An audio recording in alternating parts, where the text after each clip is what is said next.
গল্পটা আমি সব জায়গায় বলি। একটা ছোট এক্সপেরিমেন্ট আজকে আপনারা করতে পারেন। এখানে আই গেস আমরা সবাই সালাম দেই, ঠিক না? আসসালামু আলাইকুম, আপনার উপর শান্তি বর্ষিত হোক। আজকে বাসায় যে আপনারা একটা ছোট্ট এক্সপেরিমেন্ট করতে পারেন। আমরা সচরাচর কিছু মানুষকে কিন্তু সালাম দেই না, যেমন আমাদের সিএনজি মামা, রিক্সাওয়ালা মামা, আমাদের টঙের মামা, বাসের কন্ডাক্টর, বাসের ড্রাইভার, উবার পাঠাওয়ের ড্রাইভার বা রাইডার, আমাদের বাসায় যে মহিলাটা কাজ করে বা আমাদের বাসার দারোয়ান, এই মানুষগুলোকে কিন্তু আমরা সচরাচর সালাম দেই না।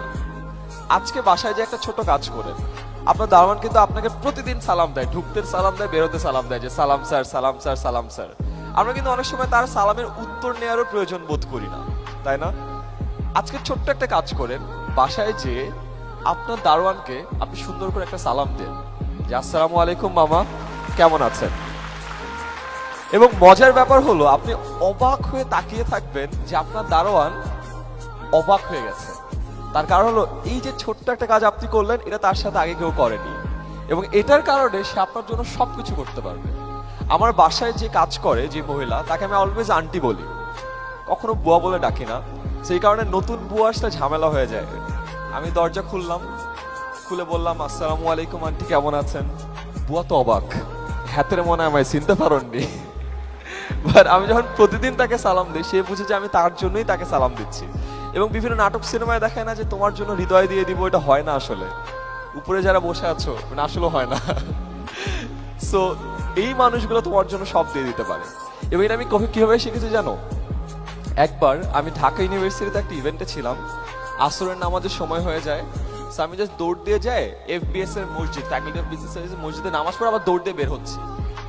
এক খুব সিনিয়র এক মানুষ, শ্বেত শুভ্র দাড়ি, একেবারে পুরো সেন্টের মতো, সে আমাকে একটা সালাম দেয়। আমি ছোট মানুষ, তখন কেবল ইউনিভার্সিটি থেকে বের হয়েছি, আমি কিন্তু ওইভাবে সালাম পাই না, তাও আবার এত সিনিয়র মানুষের কাছে। আমি উত্তরে আমি আবার তাকে সালাম দিই, আসসালামু আলাইকুম স্যার, কেন সালাম দিয়ে অভ্যস্ত। একটু থতমত খেয়ে যাই। সে আমাকে বলে যে বাবা কি অবাক হলে? আমি বললাম জি জি স্যার, একটু অবাক হয়েছি। সে আমাকে জাস্ট একটা কথা বলে যে আমার না এরকম ছোটদেরকে সালাম দিয়ে তাদেরকে অবাক করতে অনেক ভালো লাগে, বলে হাসতে হাসতে সে চলে যায়।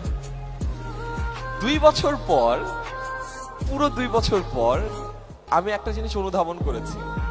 ওই মানুষটা ওই দিন আমাকে ছোট্ট একটা মিথ্যা কথা বলেছিল। ওই মানুষটার আসলে সালাম দিয়ে ছোটদেরকে অবাক করতে ভালো লাগে না।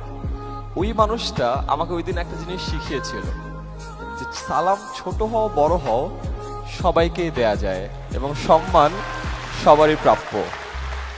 একটু চিন্তা করে দেখেন, ওই জায়গায় যদি অন্য কেউ হতো, আমাকে বলতো এই সালাম দাও না, দুষ্ট ছেলে, বেয়াদব ছেলে, আজকালকার জেনারেশন খারাপ, কিচ্ছু হবে না এদেরকে দিয়ে, রাইট? সে কিন্তু কিচ্ছু করে নাই। সে নিজে ওই কাজটা করে আমার মধ্যে এমন এক শিক্ষা দিল যে এখন আমি আজীবন এই কাজটা করে বেড়াই এবং সব মানুষকে বলে দিই। ওই স্যারের ছোট্ট 5 সেকেন্ড এর একটা অ্যাক্ট কত বড় একটা ইম্প্যাক্ট ফেলেছে, আপনারা চিন্তা করেছেন কত বড়?